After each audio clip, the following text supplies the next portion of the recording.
Olá, meus irmãos, a paz do Senhor, tudo bem? Que bom, estamos aqui para darmos início à nossa nova lição da Escola Bíblica Dominical dos Jovens, tá?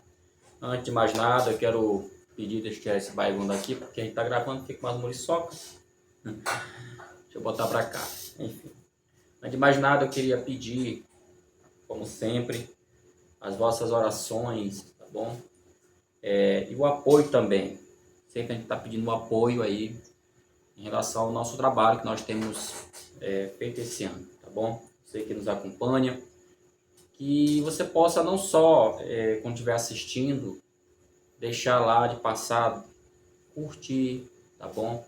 É sempre bom, se você puder, fazer um comentário, não sei, alguma coisa, às vezes é importante, até mesmo para que o professor que está dando a aula, ele possa se sentir desafiado, tá bom?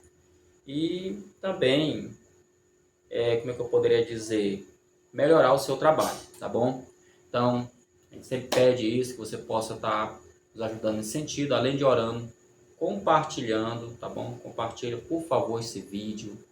Eu sempre tenho dito isso, tem muitos professores da Escola Bíblica Dominical que não têm a oportunidade de ter um curso, de ter um livro e, enfim, ferramentas que possam somar na sua aula da Escola Bíblica Dominical. E essa lição, em especial, a dos jovens, claro, porque eu estou aqui com as duas lições, por coincidência, eu acredito que serão lições que vão dar um pouco de trabalho. Eu falei isso até essa semana agora, eu coloquei no meu Instagram a dica de algumas ferramentas, onde você pode estar utilizando elas para trabalhar na escola dominical. Por que eu digo que pode ser uma lição um pouco complicada? Aqui e aqui também são lições que vão mexer muito com a parte histórica. Tá? Aqui mais especificamente a lição dos adultos, não vou me deter nesse comentário, tá bom? Mas é uma lição que vai trabalhar bastante com história bíblica, tá bom? Então é sempre bom, se você puder, um livro que eu indico logo de cara, quem tiver, é a história de Flávio José, a história dos hebreus ou a história dos judeus. Mas não é nosso caso aqui. Nosso caso é outro. Estaremos estudando, meus queridos, o livro de Daniel, tá bom? Está aqui a nossa lição. Tem como tema geral Na Cova dos Leões, o exemplo de fé e coragem de Daniel para o testemunho cristão em nossos dias. E hoje nós vamos apenas fazer uma pequena introdução, tá bom? Eu queria muito estar gravando isso aqui direto do computador. Inclusive, eu fiz aqui os meus slides, tá? Eu construí o slide tudinho para gravar. Mas eu confesso que esse programa tá me dando dor de cabeça. Eu não estou ainda conseguindo dominar ele como eu deveria, como eu queria. Porque às vezes a imagem fica boa. Eu comprei até uma webcam para melhorar. Acho que algumas aulas nem foram gravadas. Mas às vezes o áudio não fica legal, entendeu? Então eu tenho que me sentar com alguém que sabe para me explicar direitinho. Porque às vezes o pessoal também do YouTube não ajudam muito, né? Eles falam tanta coisa, mas não falam exatamente aquilo que a gente quer. Tudo com aquela intenção de ganhar engajamento, tá bom?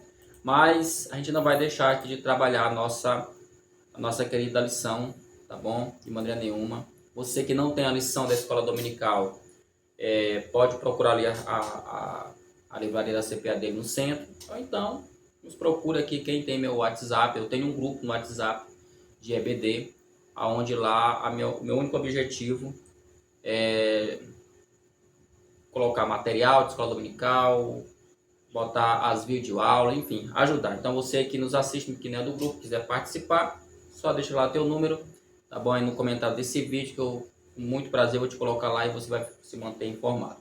Então, a primeira lição é o que nós chamamos de lição introdutória, tá bom? Uma lição introdutória. É muito importante, professor, você nesse primeiro momento não se preocupe com questões de recursos didáticos. Nesse momento, o que é importante é você frisar, você pontuar, tá legal? a introdução do livro de Daniel, que tem muitos problemas, tá bom? Para se colocar domingo. Lembrando que nunca se esqueça que você, como professor da escola dominical, você tem aí basicamente 50 minutos, tá? 50 minutos para lecionar em sala de aula, tá?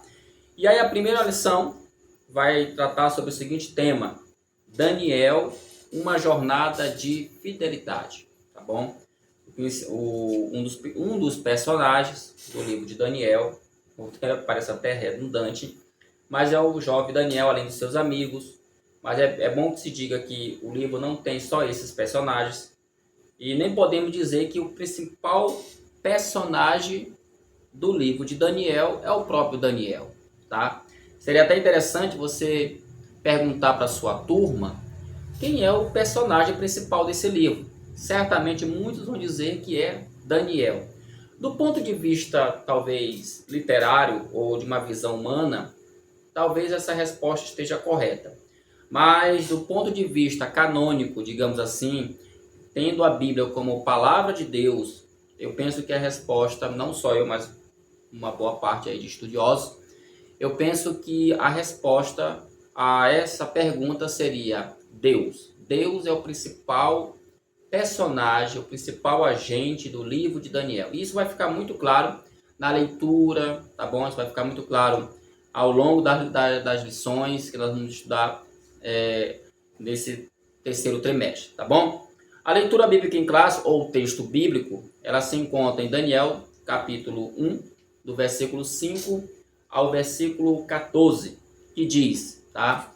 E o rei, eu sempre digo, gente, é importante algumas lições você trabalhar esse texto, tá? Eu tenho dito isso já desde que eu comecei a gravar aqui, mostrando, até sigo, eu gosto não, se eu não sigo exatamente igual a ele, mas essa é uma ideia que eu reforço, eu acredito nela, que é a ideia de você trabalhar bem essa questão do texto bíblico, como faz o pastor Ziel nas leituras dos adultos. Tem gente que fica até muito chateado, né?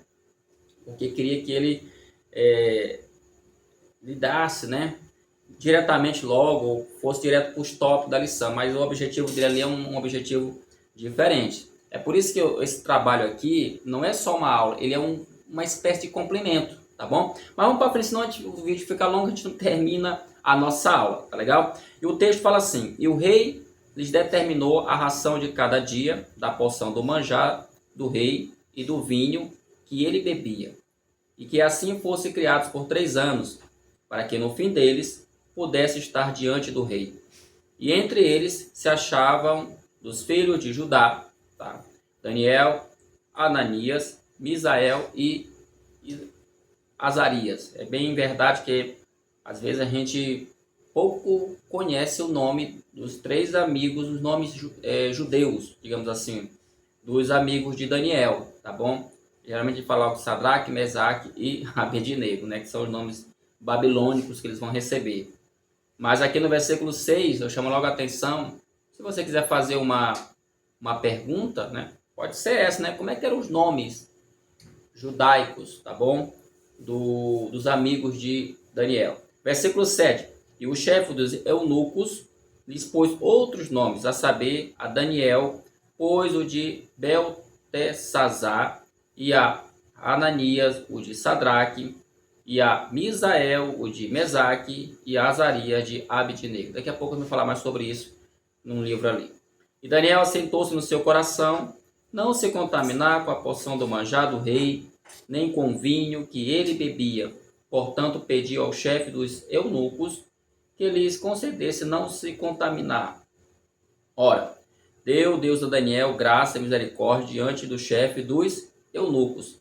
E disse o chefe dos eunucos a Daniel: tenho medo do meu senhor, o rei, que determinou a vossa comida e a vossa bebida, porque veria ele os vossos rostos mais tristes do que os jovens que são vossos iguais. Assim arriscareis a minha cabeça para com o rei? Então disse Daniel ao despenseiro, a quem o chefe dos eunucos havia constituído sobre Daniel, Ananias, Misael e Azarias: Experimenta, peço-te, os teus servos 10 dias, fazendo que se nos dê legumes a comer e a água a beber. Então, se examine diante de ti a nossa aparência e a aparência dos jovens que comem a porção do manjar do rei, e conforme vires, te haja com os teus servos. E ele conveio nisso e os experimentou 10 dias, ok? Então essa aí é a leitura bíblica. Algumas coisas aqui que a gente pode destacar nesse texto aqui, por exemplo, no versículo 5. E o rei lhe determinou a ração de cada dia. Os servos de Deus estão na corte de Babilônia. Eu acredito que você já deve ter ouvido muitas pregações. Esse texto aqui, ele é muito usado para falar sobre a questão, o evangelho, a cultura, a graça de Deus, tá? Em meio a uma cultura pagã, como é que deve o servo de Deus se relacionar em uma cultura anticristã, uma cultura anti-Deus, uma cultura, enfim, que é contrário à palavra do Senhor. Eu não vou me deter bem aqui nesse texto, porque eu creio e acredito, como a gente vai perceber ao longo de todo esse trimestre, que haverão lições que vão tratar sobre essa questão do evangelho e a cultura, né? Não por acaso, em outras lições a gente já tratou sobre isso, vem se batendo muito, porque é exatamente isso que nós estamos passando nesse momento como igreja, né? E principalmente você que é professor dos jovens tem uma missão tremenda, uma missão gloriosa, que é lutar aí pela alma desses cidadãos do reino do céu. Nosso primeiro tópico, meus irmãos, a nossa introdução, eu quero destacar aqui, na nossa introdução, o seguinte, tá? Primeiro, olhando aqui meu slide, tá, gente? Mas são coisas baseadas na lição. Primeira coisa que eu quero destacar aqui nessa introdução, que o livro de Daniel, como ela própria fala, ele é considerado o Apocalipse do Antigo Testamento, tá? Por que ele é considerado o Apocalipse do Antigo Testamento? Todo mundo sabe, ele também, além de ele ser um livro histórico, ele também é um livro profético, tá bom? E eu vou muito mais além, tá? Muito mais além. Não é muito comum, tá? Não é muito comum a gente ouvir falar, principalmente, talvez, você que é professor da escola dominical, gente, não tem talvez um conhecimento, mas é muito comum a gente ouvir falar sobre uma palavrinha, tem uma palavrinha que se usa muito hoje em dia, que é a tal da apocalíptica judaica. Eu fui conhecer a tal da apocalíptica judaica quando eu estava no seminário estudando teologia, e eu tive uma cadeira com o meu querido professor Wilson Moura, tá legal? Que nos trouxe essa matéria, apocalíptica judaica, só que ele trabalhou a apocalíptica judaica na visão paulina. Tem até um livro que ele escreveu sobre o assunto, tá? E foi uma aula maravilhosa, foi uma matéria, assim, um curso maravilhoso que nós fizemos com ele, e aprendemos muito. A partir daí é muito difícil uma pessoa que estuda essa questão da apocalíptica, ele voltar a ler, por exemplo, o livro de Daniel, o próprio livro do Apocalipse e alguns textos ao longo da Bíblia Sagrada, ele não observar ele com esse olhar da literatura da apocalíptica judaica. O que é isso, Silvio? Tá? É um gênero literário, tá bom? Esse gênero, talvez, ele tenha uma grande expressão nesses livros, Daniel e Apocalipse, mas não é só neles, tá? Inclusive até nas cartas de Paulo, existem alguns versículos, algumas frases, algumas palavras que têm esse gênero literário chamado de apocalíptica. E ele tem como característica essa linguagem que você já conhece, né? Todo mundo sabe. Por exemplo, o livro do Apocalipse e o livro de Daniel alguma parte, no caso do Daniel, ele é recheado de quê? De símbolos, de metáforas, ele é recheado de visões, de números, de cores. Então, essa é a característica dessa literatura, tá bom? Eu só estou colocando isso aqui só para mostrar, porque a lição, ela colocou que o livro de Daniel, ele é um livro histórico e profético. Não está errado, ok? Isso aqui é o beabá, a gente sabe que é uma verdade, tá bom? Mas também temos que enfatizar isso, que o livro também contém essa literatura que é da apocalíptica judaica. Então, eu ia mostrar isso aqui no slide, mas infelizmente não vai dar por causa dos problemas técnicos que eu tive aqui.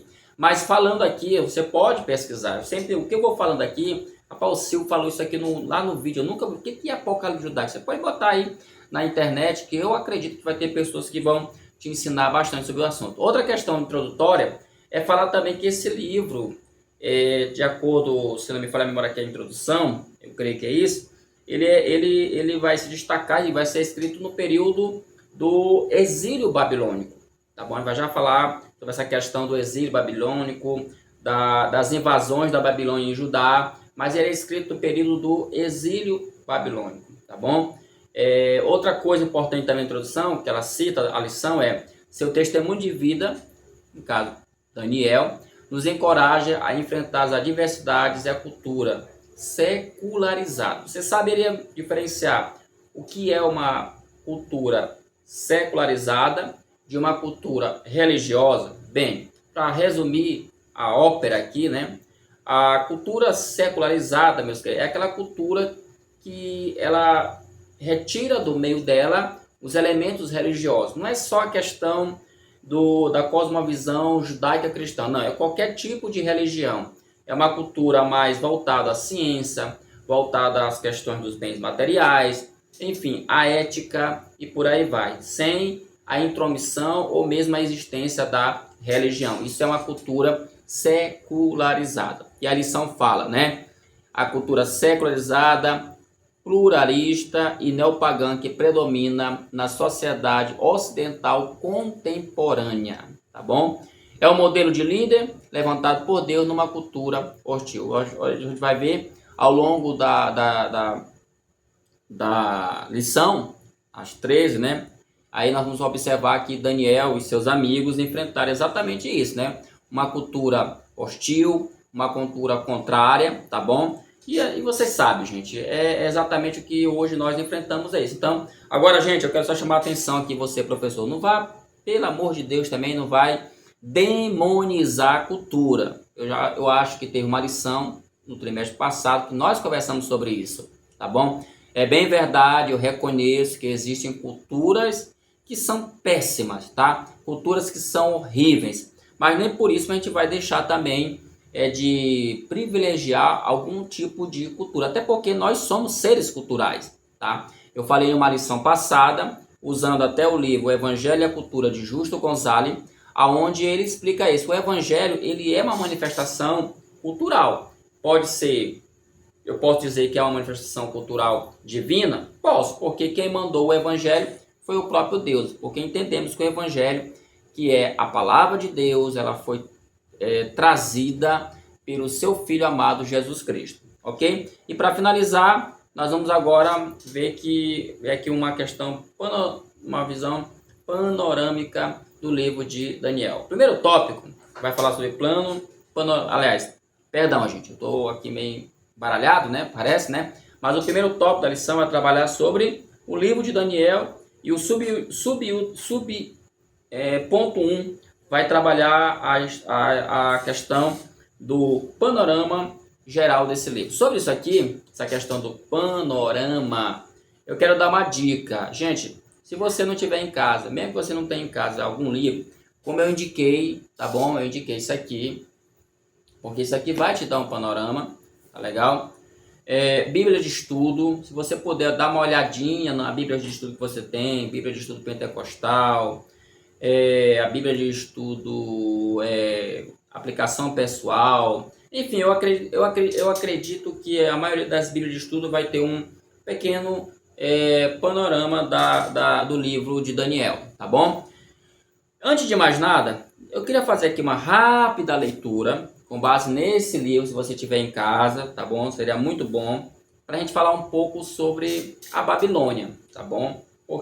Porque, querendo ou não, o livro de Daniel ele vai se passar dentro desse império e vai passar-se também uma parte dentro do Império Medo-Persa, tá legal? Ó, o que ele vai dizer aqui, o autor do livro Introdução ao Estudo do Antigo Testamento, o escritor Esdras Costa Bento e Reginaldo Leandro Plato, eles vão dizer o seguinte: nos dias de Daniel, olha o que vai se falar, A cidade de Babilônia não somente era a principal cidade do mundo pré-cristão, como também dominava o mais poderoso império que até então existira. Não é à toa que você vai ver que ao longo da Bíblia Sagrada, você vai essa expressão, caiu a Babilônia, Babilônia prostituta, Babilônia isso, Babilônia aquilo, vai aparecer constantemente, tanto no Antigo Testamento, como também no Novo Testamento. Claro que ela vai aparecer com uma conotação, tá, uma metáfora, mas sempre no sentido negativo, né? Porque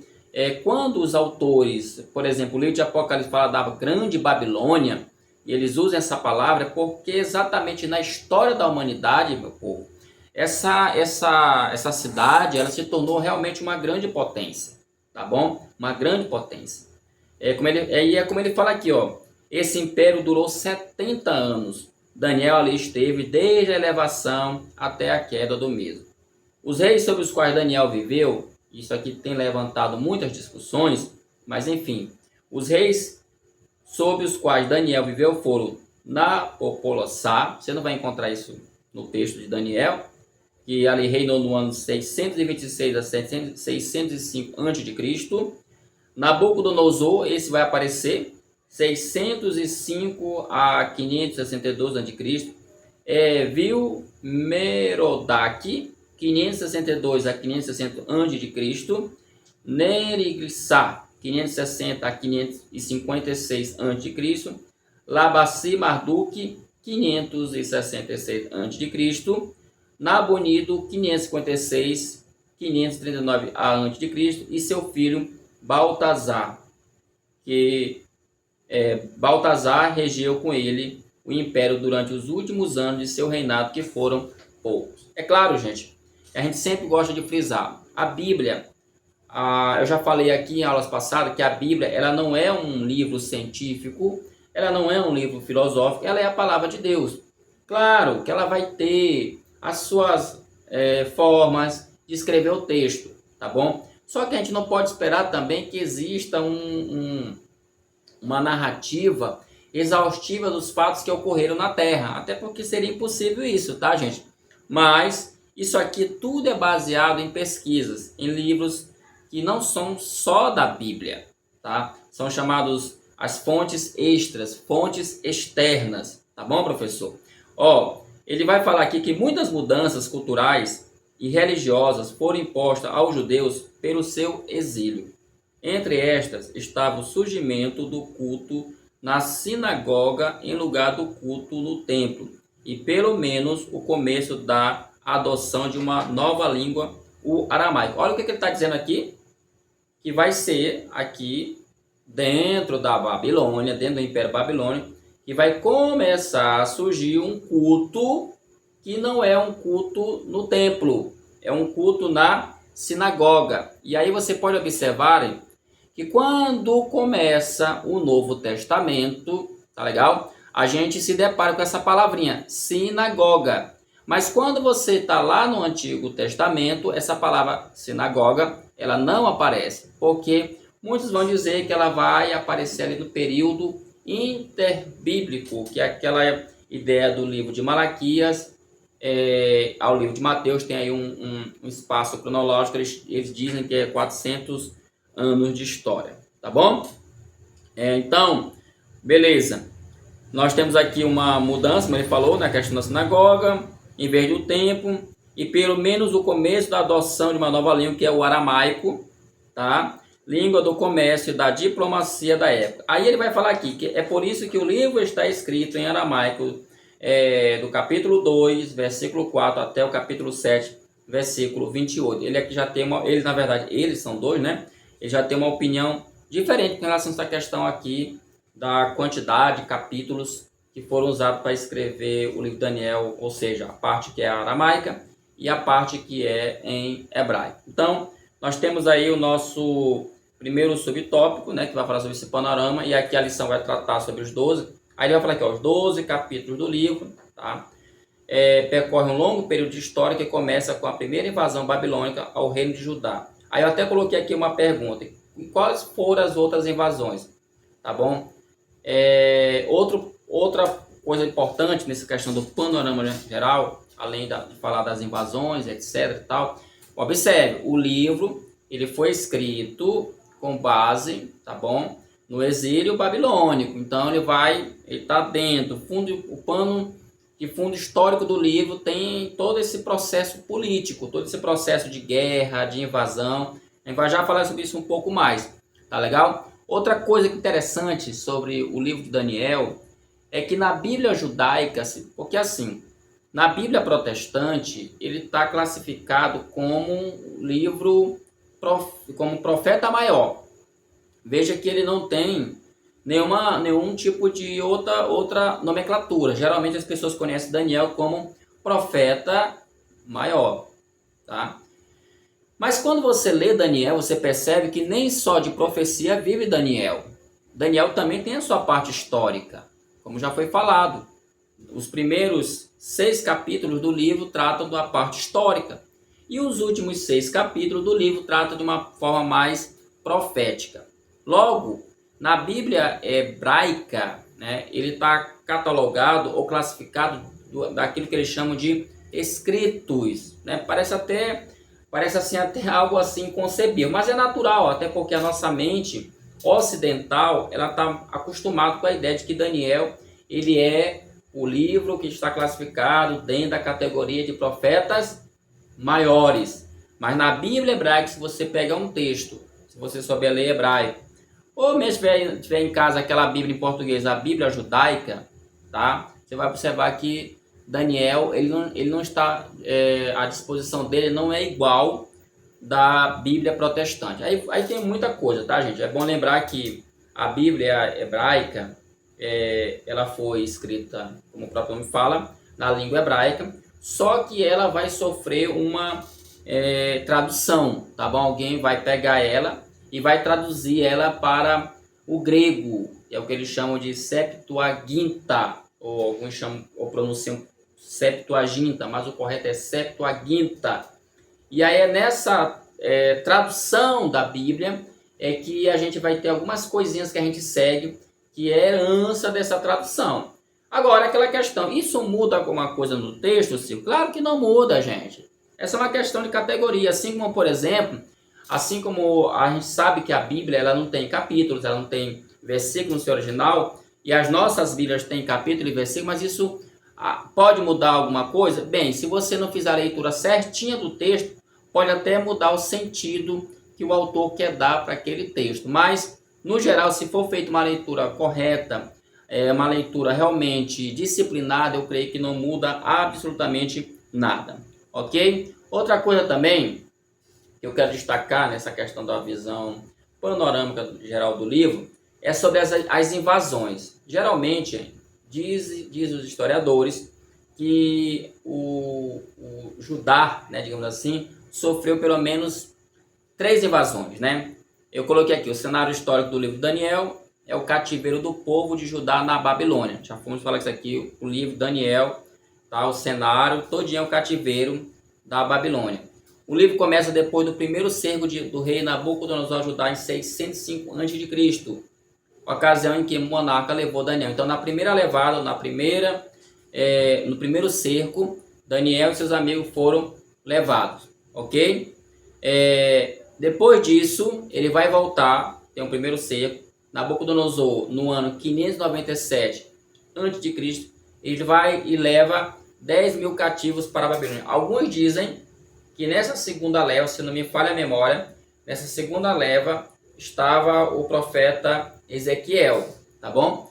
Ele levou aí 10.000 cativos para a Babilônia. E aí já em 586 ele cercou Jerusalém novamente, dessa vez destruiu a cidade e o santo templo, tá? Porque na primeira leva, irmãos, ele não fez nada com a cidade de Judá. Ele não destruiu o templo, ele não proibiu eles de cultuar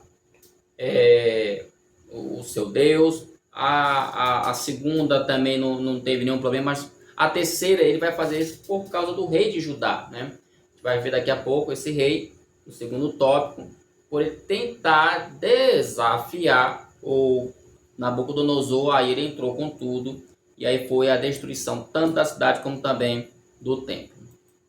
Ok? A questão da autoria, gente. A questão da autoria da mensagem. Bem, a lição fala, com todas as letras, que o livro ele foi escrito por Daniel. Inclusive, ela coloca que tanto judeus como cristãos asseveram que quem escreveu o livro foi Daniel. Não há discussão no meio canônico, no meio ortodoxo, sobre essa questão da autoria do livro Daniel, tá bom? Porém, é bom que se diga que nem todo mundo acredita assim. E por que, Silvio?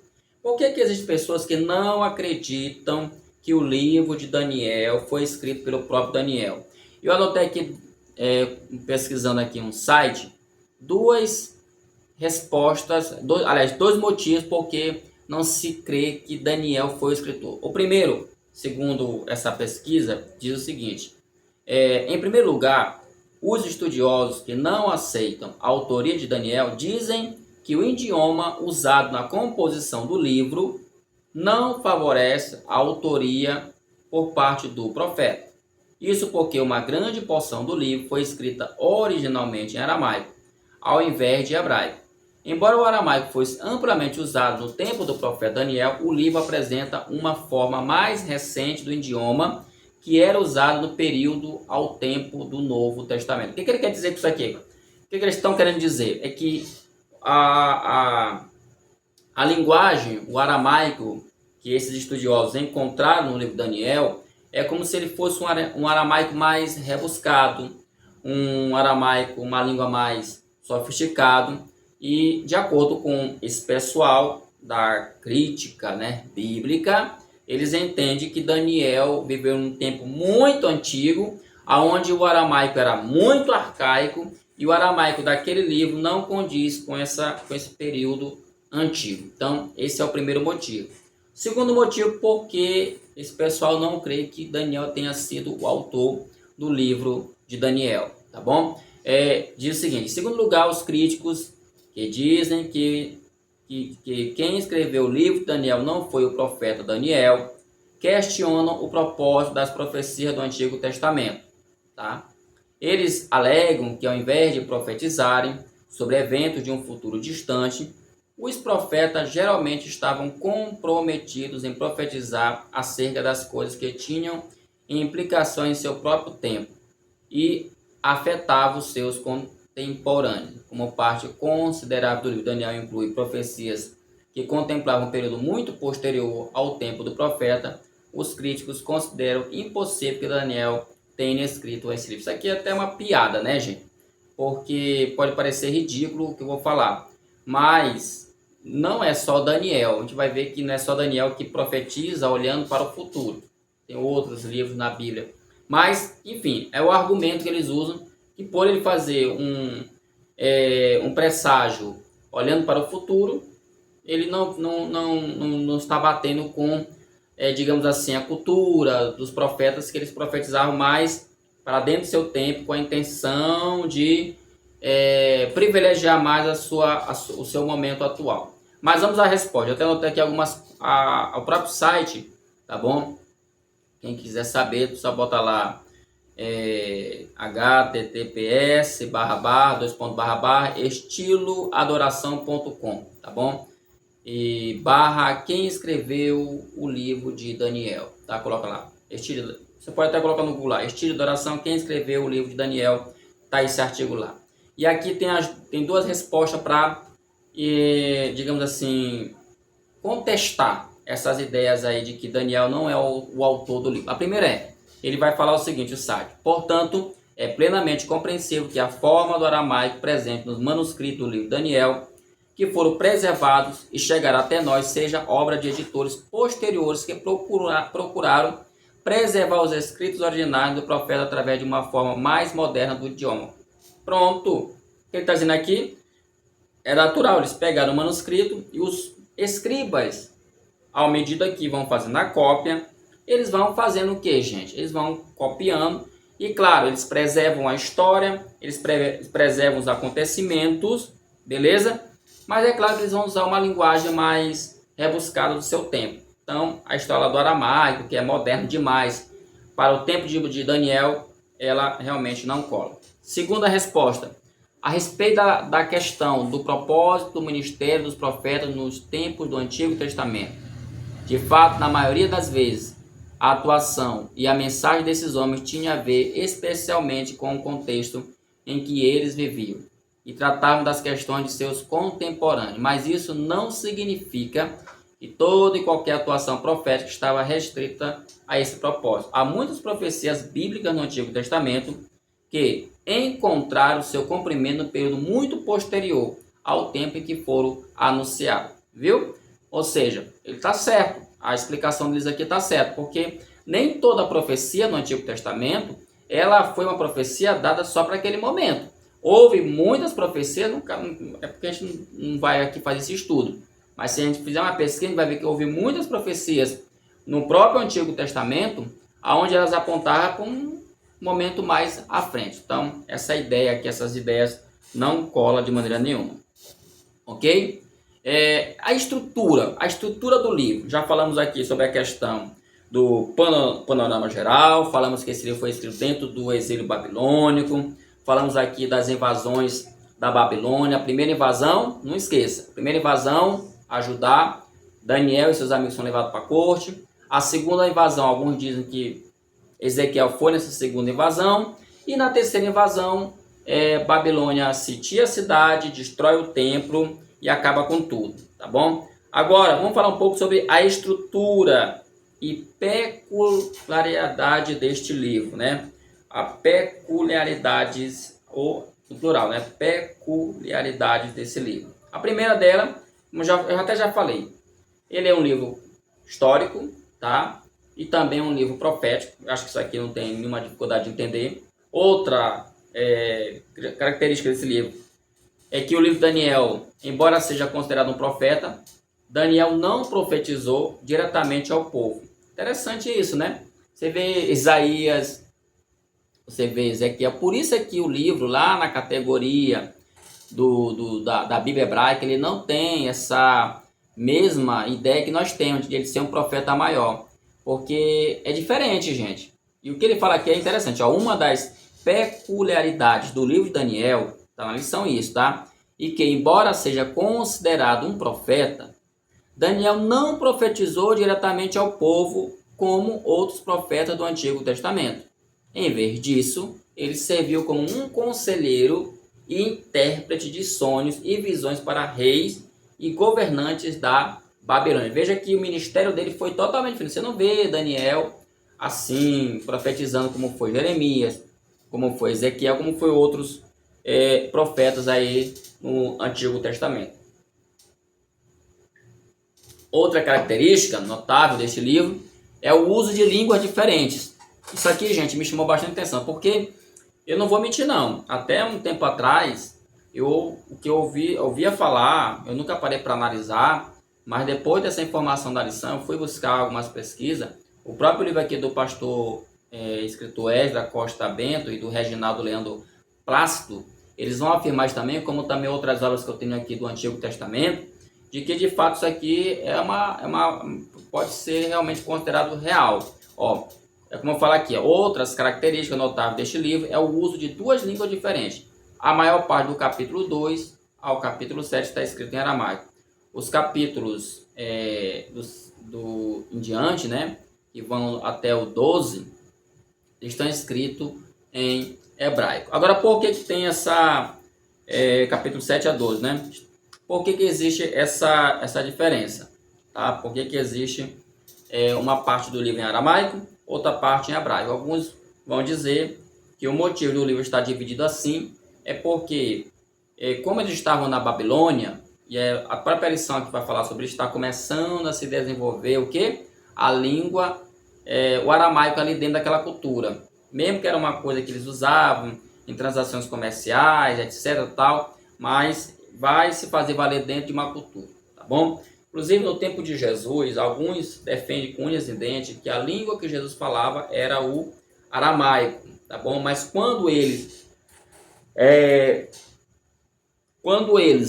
na verdade mesmo, quando eles estavam no culto, né? Os estudiosos falam que no culto que eu falo, culto judaico, eles usavam mesmo era o hebraico, né? Porque eles tinham um respeito, uma consideração muito grande pela língua hebraica.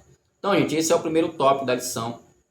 Ele tem mais a ver com uma análise do próprio livro, falando sobre panorama, falando sobre autoria e, claro, falando sobre estrutura e peculiaridades do livro. Ok? O segundo tópico vai falar sobre compreendendo o contexto. Tá? Aí, quando se fala de contexto aqui, no caso, é o contexto histórico, tá bom? Porque às vezes na homilética, na exegese, mais precisamente na exegese e na hermenêutica, a gente trabalha muito essa questão de contexto, mas nesse caso aqui o contexto ele é o histórico. E sobre essa questão do contexto histórico, aí vai aparecer o nome de um rei aqui, a gente vai ver mais na frente o nome desse rei. Ele vai falar no pano de fundo histórico dos primeiros capítulos do livro de Daniel, tá? Há um cenário de agitação e instabilidade decorrente da disputa pelo predomínio político na região. Em 605 a.C., após a derrotar o faraó Neco do Egito na batalha de Carquemis, a Babilônia estava se consolidando como grande potência mundial. Porque antes da Babilônia, quem estava dominando eram os assírios, tá bom? Eles que dominavam. Ele vai falar mais aqui que a Babilônia estava se consolidando, tá? Liderada por Nabucodonosor, o exército babilônico invadiu e sitiou Jerusalém no terceiro ano do reinado de Jeoaquim. Quem foi Jeoaquim, gente? Aí entra o segundo tópico da lição, que vai falar sobre ele. Ele era um rei ímpio. Ele era filho de Josias, mas muito diferente do pai. Tá? Enquanto Josias era crente, enquanto Josias tinha mais, digamos assim, uma certa reverência, né? Joaquim era diferente. Diz que ele morreu aqui com 25 anos de idade, né? Foi um rei ímpio que não andou nos caminhos do Senhor. O profeta Jeremias proclamou a mensagem de Deus, alertando Joaquim e o povo de Judá sobre a vinda do juízo divino devido à idolatria e à injustiça, né? Eles aqui se irmaram, esse rei de Judá se irmou.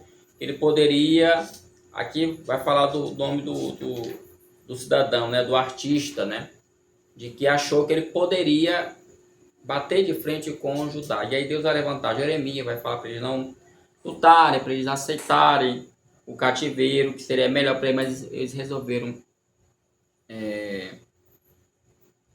bater de frente, né, bater de frente com a Babilônia. Fiz a história, se não me falha a memória, esse rei ele morreu muito feio, né, muito feio mesmo. E aí o terceiro último tópico fala sobre Deus castiga seu povo. Por que Deus castiga o seu povo? Pode parecer algo nos nossos dias atuais, essa palavra castigo, né? Ela parece ser assim, uma palavra feia, uma palavra negativa, mas é exatamente isso. É como ele cita aqui Hebreus capítulo 12, versículo 6, aonde diz que Deus, ele castiga aqueles que amam.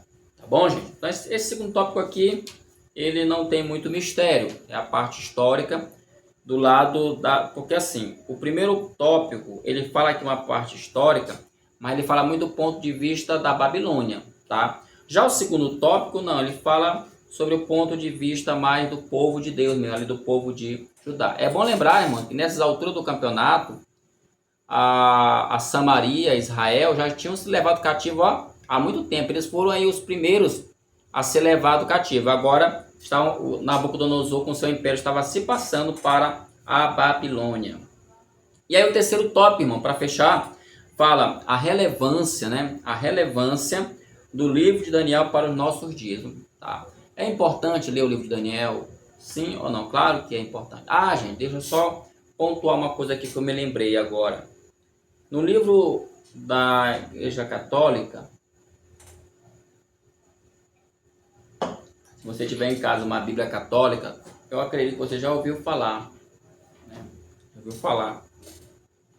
Aqui, ó. Tem aqui a Bíblia de Jerusalém, ela tem essa informação.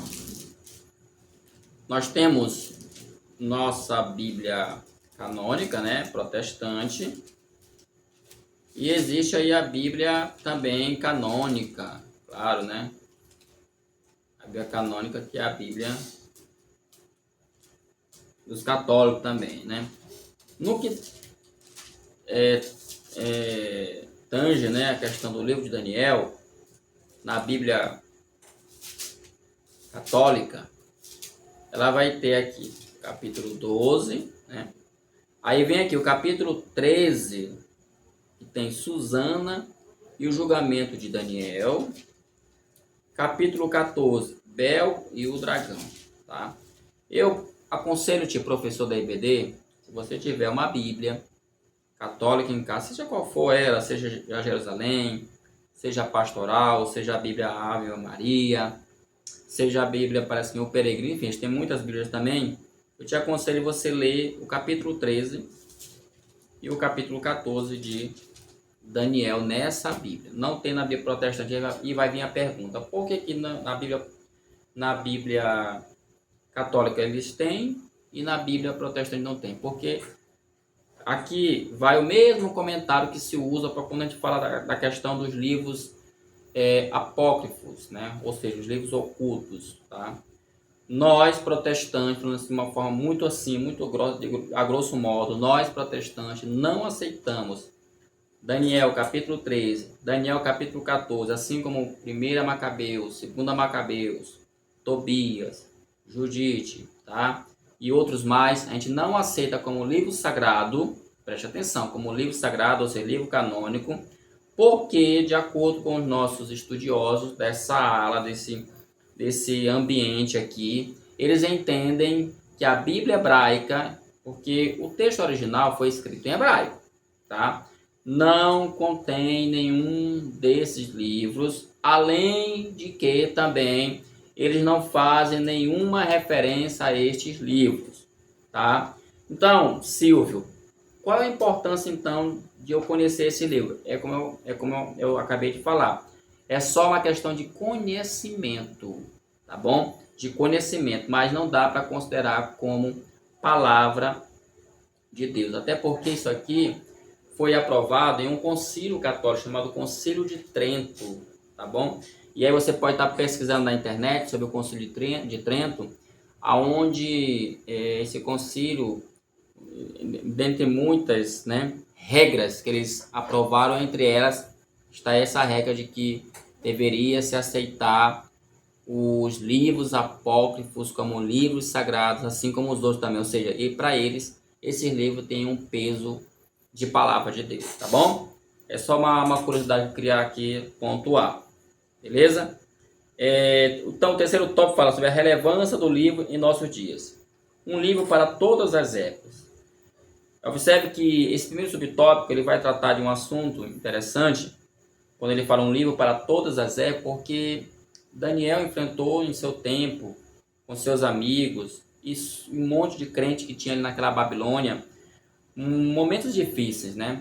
Momentos de instabilidade, momentos de incerteza.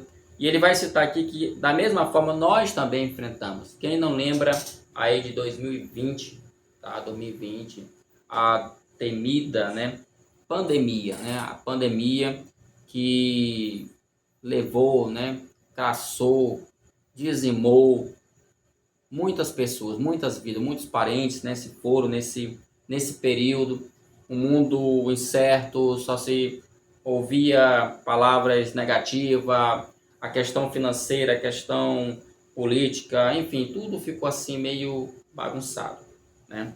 Mas assim como lá também observa que Deus sempre ele está no controle, porque a ideia, gente, do livro de Daniel, por que ele é um livro atual? Por que ele fala conosco? Assim como no Apocalipse, Daniel também fala conosco. Por que ele fala conosco? Porque ele vai mostrar que mesmo em meio ao caos, Deus ele está no meio, Deus está no controle de todas as coisas. Tá bom? Segundo subtópico fala um mundo transtornado. Como é que o mundo está transtornado? Ele tem aqui a letra A, letra B, C e D. Tá? Esse mundo transtornado, a gente pode observar ele nas seguintes categorias. Na letra A, mundo frágil e cheio de incertezas. É o que a gente acabou de falar. No período da pandemia, só o que havia em nossos corações era incertezas, era dúvidas. Será se vai dar certo? Será se o mundo vai voltar ao normal? Enfim, já se passaram vários anos, já tivemos uma troca de presidente da República, tá bom? E a vida continua, tá legal? Letra B, o mundo com constante transição de poder. Assim como em Daniel, a lição vai falar sobre isso, Daniel, observa-se que ele teve a oportunidade de estar sob o poder de vários reis, tá bom? Ou seja, ele viu a transição do poder. Mas uma coisa a gente pode observar na história do livro é que ele sempre mantém aquela crença, ele sempre mantém aquela fé. Então, é bom que você diga isso para o jovem, professor, principalmente aqueles que estão, como é que eu poderia dizer, começando, né, a pensar, enfim, a conseguir um emprego, a pensar em se casar. E aí vem muitas incertezas. Será que vai dar certo, né? O mundo está tão difícil, as coisas estão tão complicadas. É interessante, entendeu? É interessante você frisar isso, mostrando que Daniel também certamente pensou nessas coisas, né? Letra C, o mundo em conflito e violência. Isso aqui eu acho que está muito fácil, irmão. O mundo realmente é um mundo de muita violência. Enfim, não é só de questão das facções, mas é realmente um mundo de países contra países, guerras, né? Alguns dizem que o pessoal, tem gente que vive da guerra, né? Vive da guerra, e é verdade mesmo. E por último, a letra D fala, o mundo hostil aos valores judaico-cristãos. Eu não vou falar muito sobre isso aqui, porque haverá lições, inclusive a lição do próximo domingo, ele vai trabalhar o tema como viveremos na Babilônia. Então a gente vai mexer bastante nessa questão aqui, mas daqui só uma palhinha. A gente sabe que hoje, cada dia que passa, o desrespeito aos valores judaico-cristãos, eles vêm crescendo. Muita gente vem desrespeitando a família, vem desrespeitando a religião, vem desrespeitando a igreja, vem desrespeitando valores que os nossos pais, nossos avós nos ensinaram, que nos fizeram homens, que nos fizeram mulher. É muito importante você, como professor da IBD, frisar que ainda hoje esses valores, eles são importantes a serem seguidos. Até porque, meus queridos, sabe que uma boa sociedade, ela começa onde? Dentro de casa, dentro da família. Como a gente costuma falar bem, se dentro da casa a família não é estruturada, o pai, a mãe e os filhos, como é que a gente pode esperar uma sociedade equilibrada, uma sociedade abençoada, né?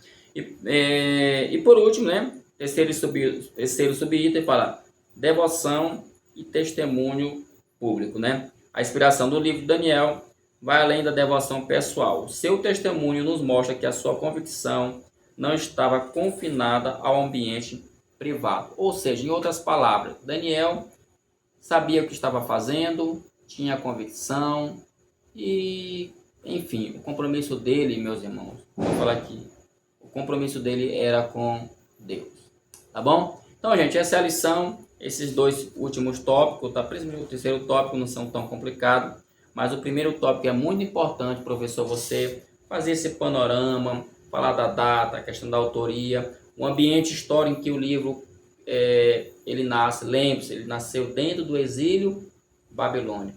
E esse exílio babilônico, é porque aqui eu não sei se a lição vai tratar, né? Eu não sei como é que estão as outras. Mas, querendo ou não, a cultura do exílio babilônico é uma cultura que vai influenciar muito a teologia judaica, muito na vida desse pessoal. Mas isso aí é um papo que a gente vai deixar para frente, tá bom? Então, Deus abençoe a todos, que você possa ter uma excelente aula e até a próxima, se Deus quiser, em nome de Jesus. Amém.